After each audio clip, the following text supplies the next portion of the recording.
All right, this is Geometry A, Unit 6. We're continuing on our proof quest here. In this case, we're going to prove something about an isosceles triangle. We're going to prove the isosceles triangle theorem, which states that if two sides of a triangle are congruent, then so are their base angles. So are the base angles. Okay, so let's draw triangle ABC and start with the given conditions here.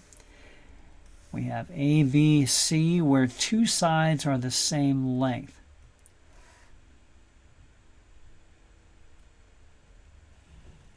And we're going to prove something about angles A and C. Angles A and C.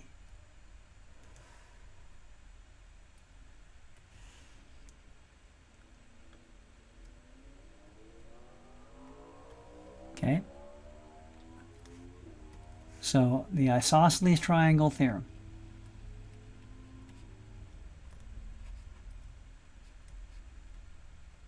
States the base angles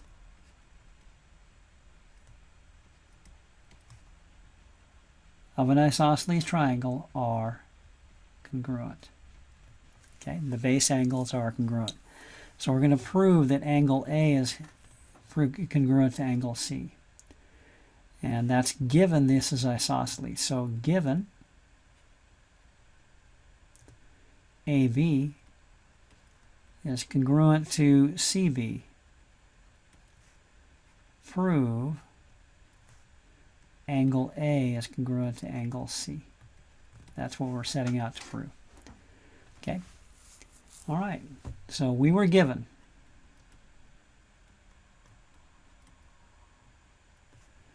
AB is congruent to CB. Okay? And at this point, I'm going to split off to a new page, and because I'm going to back up to this point here. We're going to draw an auxiliary line, and the way the proof goes depends a lot on how we draw the auxiliary line. I'm going to start by drawing VD such that D is the midpoint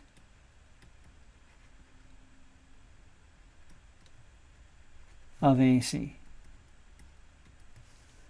Okay, so D is the middle point or the midpoint. So AD is congruent to DC. So AD is congruent to CD by the definition of midpoint. Okay. And I'm going to draw AD here. So I've drawn point D. I haven't drawn AD. So let's draw AD. You'll notice it divides it into two triangles. We already have AB and CB congruent. And now we have AD and CD congruent. You'll notice the two triangles share a part. So VD is congruent to BD. Anything is congruent to itself by the reflexive property.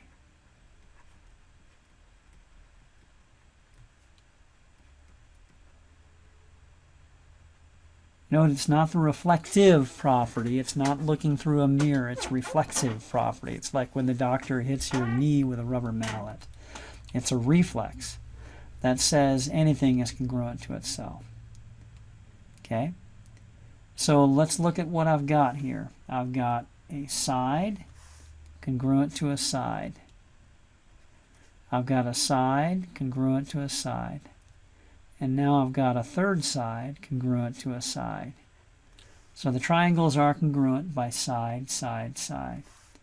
So triangle ABD is congruent to triangle CBD by side, side, side. Therefore, if two triangles are congruent, so are their parts. Angle A is congruent to angle C by corresponding parts of congruent triangles are congruent. Okay.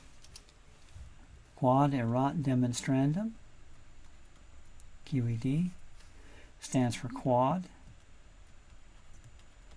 I said it, I quoted it, erat, ergo, therefore, demonstrandum. I demonstrated or I proved it. I said it, ergo, or therefore I proved it. Okay, so that's method number one. Method number two is very similar, so let's back up to it. Like I said, it depends on how you draw the auxiliary line. So let's draw point D another way here. Let's draw BD so that the angles are bisected. Okay, draw BD so angle ABD is congruent to angle CBD. Another way to say that is with that, so that BD is the angle bisector. Let's say it that way. So BD bisects angle ABC. Okay, that means, and I'm going to number the angles here just to shorten things here. The measure of angle 1, or actually that means angle 1 is congruent to angle 2. By definition of angle bisector. Okay. We still have AB congruent to AC. We also have BD, still the reflexive property, congruent to itself by the reflexive property.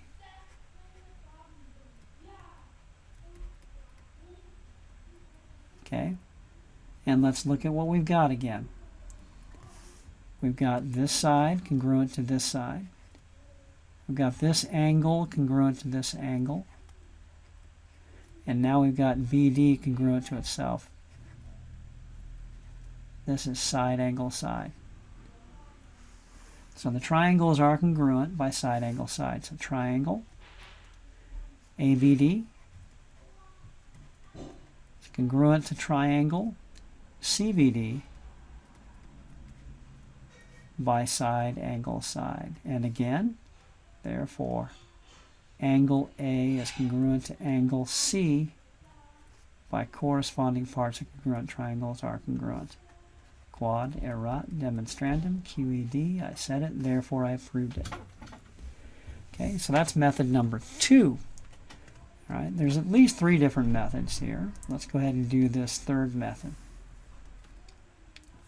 Okay. Whoops. I just realized I forgot to erase or put a new layer in. So now I'm going to have to edit a little bit more directly here. Grab my eraser.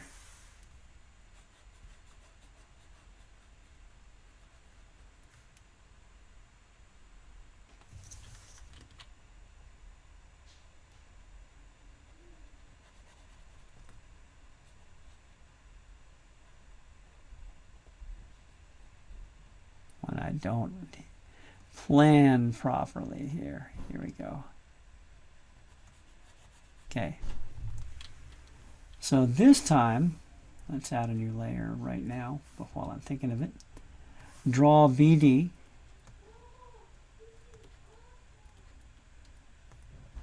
Perpendicular to AC so that it forms a right angle.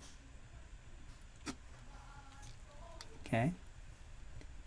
Then we can say the measure of angle, or actually angle ADB is congruent to angle CDB, since perpendicular angles, or 90-degree angles, or right angles, since right angles are congruent. Right angles are congruent. Okay? And so this makes this a right triangle. So I'm going to say triangle ABD and triangle CBD are right triangles by the definition of right triangle. Okay. I'm also going to say that VD is congruent to BD by the reflexive property.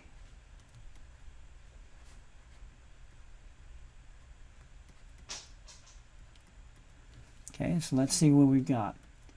One way to think of this is we've got an angle congruent to an angle, a side congruent to a side, and a side congruent to a side. But that would be angle side side. And there is no angle side side theorem. But there is a special variation on angle side side called hypotenuse leg. This is a right triangle. This is the hypotenuse of a right triangle. This is the hypotenuse of a right triangle. And this is the side of a right triangle, or a leg of a right triangle. Hypotenuse leg. And so the triangles, triangle ABD is congruent to triangle CBD by hypotenuse leg. Therefore, angle A is congruent to angle C by corresponding parts of congruent triangles are congruent. Quod erat demonstrandum. I said it, therefore I proved it. All right, that's it. Those are the three methods that we're going to cover.